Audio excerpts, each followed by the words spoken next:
Почитувани, Европската комисија ги суспендирала сите исплати за ИПАР-3 програмата поради корупцијскиот скандал каде приведен е директорот на платежната агенција кадар на ДПМНЕ. Изолација од Европската Унија. 10 дена власта молчи за оваа одлука. Европа реагира и испраќа јасна порака дека корупцијата на ДПМНЕ не се толерира, одговорност мора да има. Ова е најголемиот скандал со европски пари во Македонија, загрозени се 130 милиони евра од ИПАР-3 пари за земјоделците.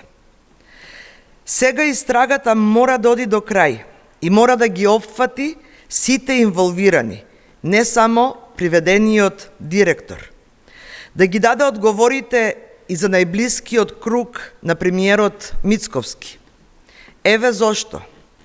Директорот на агенцијата, Илија Стоилев, е близок соработник на Игор Микев, познат како Панкерот, кој е во кумска врска со премиерот Христијан Мицковски. Неговата сопруга пак е вработена во агенцијата на позиција одговорна за исплатата на парите од ИПАР. Значи и Трипуновски и Мицковски треба да одговараат за овој криминал и за штетата што ќе ја претрпат земјоделците. Почитувани граѓани, кога СДСМ ја разобличи оваа коруптивна шема, Мицковски и ВМРО ДПМНЕ се обидоа да дефокусираат од скандалот, ја пуштија во погон фабрика за лаги. Ги увинуваа СДСМ, председателот Филипче, Заев, кој 5 години е во политичка пензија, Николовски, луѓе кои немат никаква врска со овој случај. Денес, кога фактите излегоа на виделина, на сите им е јасно. Дезинформациите и лагите служеа за дефокусирање и прикривање на сопствената корупција.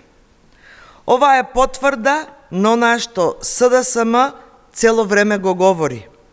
На ДПМНЕ не им се важни граѓаните, важни им се наместените милионски тендери.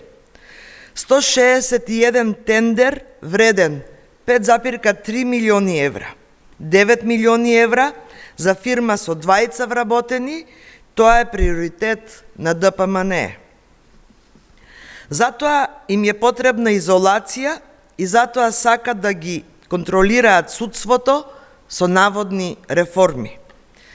Бараме брза, темелна и целосна истрага.